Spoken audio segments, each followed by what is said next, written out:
Hi, this is TraceyHD and I'm here to do another review. And today I'm going to be looking at The Lost Book of Spells by Fiona Horne.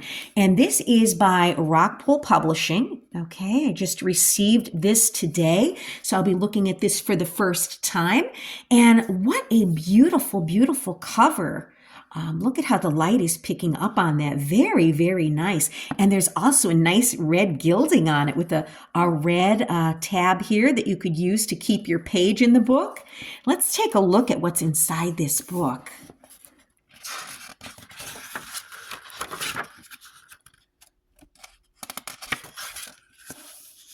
And first of all, we have the table of contents. Okay, part 1 is spellcasting made simple. Part 2 is spells. Then there's going to be a glossary of ingredients and about the author. And there's an introduction here as well. And the introduction says, you might think a lost book of spells would be uncovered from under a pile of rocks in the ruins of an ancient temple. But these days, it could be a lost computer file. On the original version of my website, FIONAHORNE.com, which I created back in the 1990s with the help of two wonderful girls, Tracy and Lauren, I had a spell book with 170 spells covering all sorts of everyday needs and wishes. When I rebuilt my website in the early 2000s, the spell book was deleted, gone forever, I thought. But all these years later, I found it buried in the depths of the internet. Well, actually, it was my dear friend Michael Herks, aka the Glam Witch, who did the hunting and found it. The original spell book was the result of 2 years I spent as a resident radio witch on Australia's top easy listening station, Mix 101 FM's The Morning Show with Richard Stubbs. And wow, what an interesting introduction. Just when she thought it was lost, it was now found, and now she's sharing it with us. And here we have how to make sure the spells you cast work. The key to unlocking magic in your life is to have a relationship with magic to co-create with the universe. When you cast spells offered in this book, follow the instructions to the best of your ability. If you feel inspired to do things a little differently, for instance, instead of doing a spell during the full moon, you feel inspired to perform it at sunrise, let your intuition guide you. Don't be afraid to put your own stamp on a spell authentically and enthusiastically, as long as you're not being lazy or apathetic. Like if you think, oh, this won't work, I'll leave this bit out. What does it matter? That's not your intuition guiding you. That's your self-doubt being an obstacle. Push it aside and get unapologetically confident. So yeah, it's all about your intent and the energy you put behind it. And we have how to perform a smudging ritual.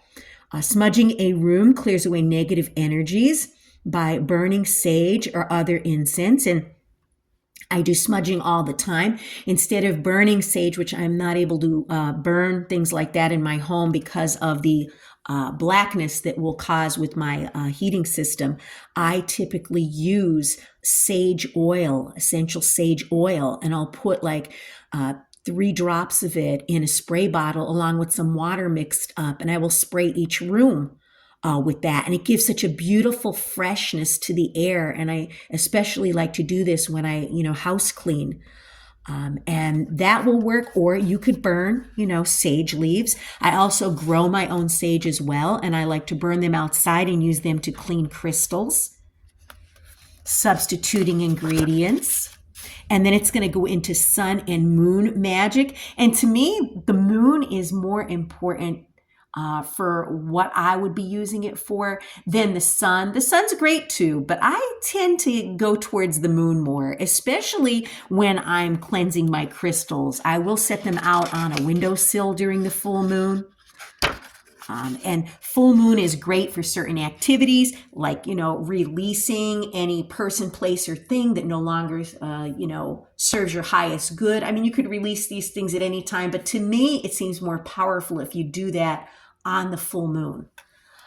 And then it's going to tell you about things that you could do during the new moon. And, the new moon is perfect for setting intentions, planting seeds for new beginnings, cleansing rituals. I like to start new diets and new exercise plans on the new moon. So that's how I've been practicing that. And then it will go into the sun charts. And the best advice after 30 years of spell casting, and it says, when our spells seem to fail, how can we ask the universe to lend a hand in crafting our life to be more magical than our dreams and projections? If we've got shelves full of spell books, we love making charms and lighting candles, and we pour our sincere intentions and efforts into our craft every time, yet find our magical efforts falling short, it might be time to switch our thinking and refresh our relationship with our craft. Here's the secret. Stop asking for things just for you and start helping others instead. And yes, like spells for, bringing peace and harmony and love to people and to the world in general. To a spell to make sure that all animals are safe, on my property, things like that. Very, very nice. And then it's going to go into the spells, which is part 2. And it's going to tell you about rainbows, how to make moon water. Okay, and to make moon water, you just leave a bowl of spring water under the light of the waxing moon for the 3 nights preceding the full moon. Don't let the sun's direct rays fall upon the bowl. So you would need to remove that before sunrise. Okay. And then they'll have different Sabbath celebrations, okay? For Yule, Imbolc, Ostara. And then it's going to go over different crystals that are sacred. And this is my favorite, and I do this all the time, tips on cleaning crystals. Not only do I use an amethyst to clear my crystals and clean my crystals, I also use that on my altar to keep my card decks clear and their energy clear as well. And you have several different ways you could cleanse your crystals. You could fill a glass crystal bowl with spring water, place your crystals in it, and leave outside for a night under the light of the full moon. You could also put them on a windowsill too, in a bowl of water. Anywhere near the light would be shining in. Or you could bury them overnight in the earth, preferably under a healthy tree or plant. Or you could wash them in equal parts vinegar and water, then polish with a soft cloth.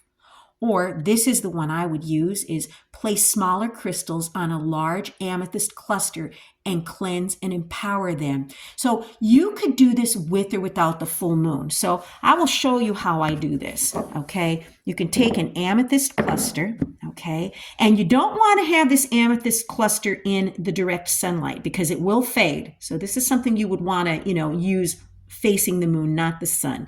You could just simply take the amethyst cluster, and then here we have a bag of crystal pendants that I've made. And let's see what we have here. We have some black tourmaline. Okay, some tourmaline, which is my favorite. We have some clear crystal quartz. We also have some hematite. We have some carnelian.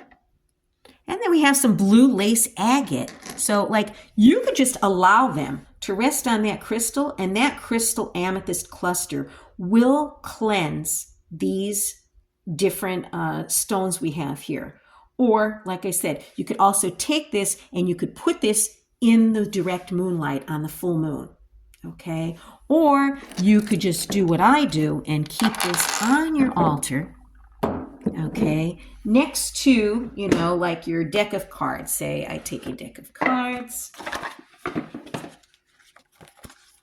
Okay, and I keep them close by the amethyst, and that will keep this card deck clear and cleansed. So that's how I use that. Now, like I said, a lot of people have different types of rituals and ways of cleaning and cleansing their crystals, but this book is going to give you a lot of different things. And this is nice too. Each zodiac is assigned an herb. Okay, so for example, I'm a Gemini, and this says Gemini, known for their ability to see both sides of the coin. You are a good speaker, but you could easily be distracted. And the herbs that you would want to use is dill or horehound. Okay, and I love dill. And then it goes through all the 12 zodiac signs. Okay, and then we have color breathing. And color breathing would be breathe in colors to heal and inspire yourself. Breathing in colors has a positive impact on your well-being, invigorating your senses and uplifting your mood. Begin each color breathing session with a moment of quiet reflection, grounding yourself in the present moment. Then take a deep breath and imagine inhaling the vibrant energy of the color that best aligns with your needs.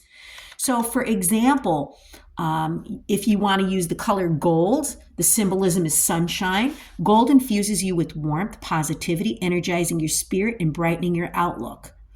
If you want to use blue, okay, that would be azure blue, clear skies. Azure calms your mind and soothes your soul, bringing a sense of peace and tranquility. Okay. And then we have rich red, which is flames. Red ignites your passion and creativity. Then we have green. Green would promote renewal, revitalizing your energy and fostering a sense of abundance. If you use pink, pink would cultivate love and compassion, opening your heart and kindness and connection. And indigo. Indigo expands your awareness and intuition, encouraging introspection and deep inner wisdom. So you just picture the color. Like, so for, say, for example, you want to be energized and you want to have a brighter outlook on your life. Imagine yourself, okay, breathing in the color gold, yellow, sunshine. And that automatically, gives you a positive energy. Very, very nice. So we have all kinds of things here. Tarot reading assistance, mojo bags.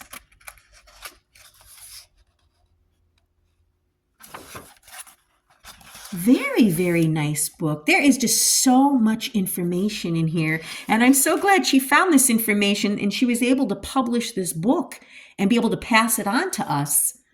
And then there's spells for healing after surgery. Okay, spells to ease depression.